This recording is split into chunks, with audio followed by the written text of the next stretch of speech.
প্রিয় দর্শক বন্ধুরা, রাজ্য সরকার যেমন রাজ্যবাসীর জন্য দিদি 10টি শপথ প্রকাশ করেছে, তেমনি কেন্দ্রীয় সরকারও দেশবাসীর জন্য বিশেষ যে সুযোগ সুবিধাগুলো দেবে তা ভারতের প্রধানমন্ত্রী ঘোষণা করলেন, তার ইস্তেহার প্রকাশ করলেন। এবারে লোকসভায় বিজেপি সরকার জিতলে এই সমস্ত ইস্তেহারে প্রকাশ করা প্রকল্পগুলো জনসাধারণকে সুযোগ সুবিধা দেবে। তো বন্ধুরা, চলুন এই ইস্তেহারে কি কি প্রকাশ করা হয়েছে এবং দেশবাসীর জন্য কি কি সুযোগ সুবিধা দেবে এবারে লোকসভা ভোটে বিজেপি সরকার জিতলে, তো সম্পূর্ণ কিন্তু এই ভিডিওর মাধ্যমে আপনারা জানতে পারবেন। অবশ্যই আপনার ভিডিওটা সম্পূর্ণ দেখবেন এবং চ্যানেলে যদি নতুন হয়ে থাকেন চ্যানেলটা অবশ্যই সাবস্ক্রাইব করে রাখবেন। তো চলুন বন্ধুরা, সেটি জেনে নিই এই ভিডিওর মাধ্যমে। তো বন্ধুরা, কেন্দ্রীয় সরকার যে ইস্তেহার প্রকাশ করেছে 5 বছরের জন্য, সেই ইস্তেহারে কি কি উল্লেখ করা হয়েছে তা সম্পূর্ণ কিন্তু এই ভিডিওর মাধ্যমে আপনারা জানবো। তো দেখুন, এখানে ইস্তেহারে বলা হয়েছে বিজেপি ইস্তেহারে প্রধান বিষয়গুলো কি কি থাকবে। 1 নম্বর বলা হয়েছে দেখুন, কর্মসংস্থানের নিশ্চয়তা করবে। এছাড়া 2 নম্বর বলা হয়েছে 2036 সালে আয়োজন করা হবে। এছাড়া বলা হয়েছে দেখুন, এখানে ইম্পর্টেন্ট কথা বলা হয়েছে 3 কোটি লাখপতি দিদি বানানোর টার্গেট কিন্তু নিয়েছে এই 5 বছরের ইস্তেহারে, কিন্তু সেটা উল্লেখ করেছে।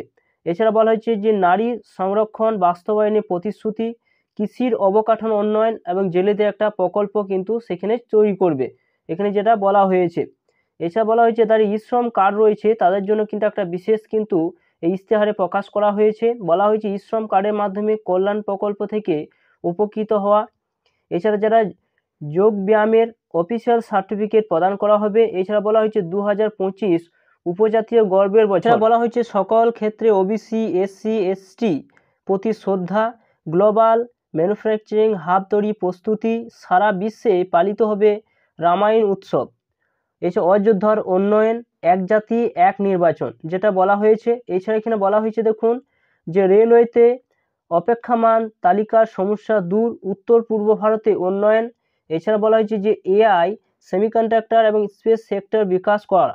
এছাড়া ভারতীয় প্রধানমন্ত্রী যে সমস্তগুলো গ্যারান্টি দিয়েছে যেগুলো করবে, এছাড়া বলা হয়েছে দেখুন আরও 3 কোটি নতুন বাড়ি তৈরি করা হবে, যেটা উল্লেখ করেছে এবার ইস্তেহারে।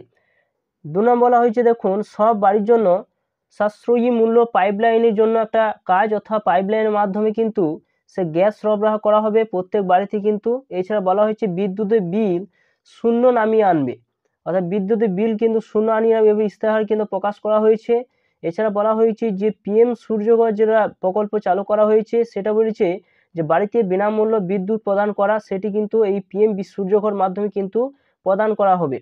এছাড়া বলা হয়েছে দেখুন যে মুদ্রা যোজনায় 10 লক্ষ টাকা বাড়িয়ে সেটা 20 লক্ষ টাকা করা হয়েছে। যেটা 10 লক্ষ টাকা করা ছিল সেটা কিন্তু বাড়িয়ে 20 লক্ষ টাকা করা হলো, এটা কিন্তু এবার ইস্তেহারে প্রকাশ করা হয়েছে। এছাড়া বলা হয়েছে যে আয়ুষ্মান ভারত যে কার্ড রয়েছে সেটা কিন্তু বয়স কথা উল্লেখ করা হয়েছে। দেখুন বয়স্ক ব্যক্তিদের প্রাধান্য দেওয়া হবে আয়ুষ্মান ভারতে, অর্থাৎ এবার কিন্তু 70 বছর বয়স পর্যন্ত কিন্তু আয়ুষ্মান ভারতে কিন্তু তারা যুক্ত হতে পারবে। তো বন্ধুরা, এই সমস্ত ইস্তেহারগুলো কিন্তু কেন্দ্রীয় সরকার প্রকাশ করেছে। তো প্রিয় দর্শক বন্ধুরা, এই সমস্ত ইস্তেহারগুলো কিন্তু বিজেপি সরকার প্রকাশ করেছে। এবারে লোকসভা ভোটে কিন্তু বিজেপি সরকার গঠন করলে ইস্তেহারে যে সমস্ত প্রকল্প বা যোজনাগুলো যুক্ত করা হয়েছে সেগুলো কিন্তু পালন করবে এবং দেশবাসী সেই সমস্তগুলো সুযোগ সুবিধা কিন্তু পেতে চলেছে। এবারে কিন্তু সেই ইস্তেহারে কিন্তু ভারতীয় প্রধানমন্ত্রী সেটা ঘোষণা করেছে। তো দেখতে পাচ্ছেন বন্ধুরা যে ইস্তেহারে কিন্তু ঘোষণা করেছে মোদি কি গ্যারান্টি 2024, এবং এই সমস্ত ইস্তেহারগুলো দেশবাসী কিন্তু পেতে চলেছে। তো এই ছিল ভিডিও যদি ভালো অবশ্যই লাইক করবেন, চ্যানেলটা অবশ্যই সাবস্ক্রাইব করে রাখুন, পাশে থাকা বেল আইকনটি অবশ্যই আপনারা প্রেস করে রাখবেন। তো থ্যাংক ইউ বন্ধুরা, সকলে ভালো থাকবেন।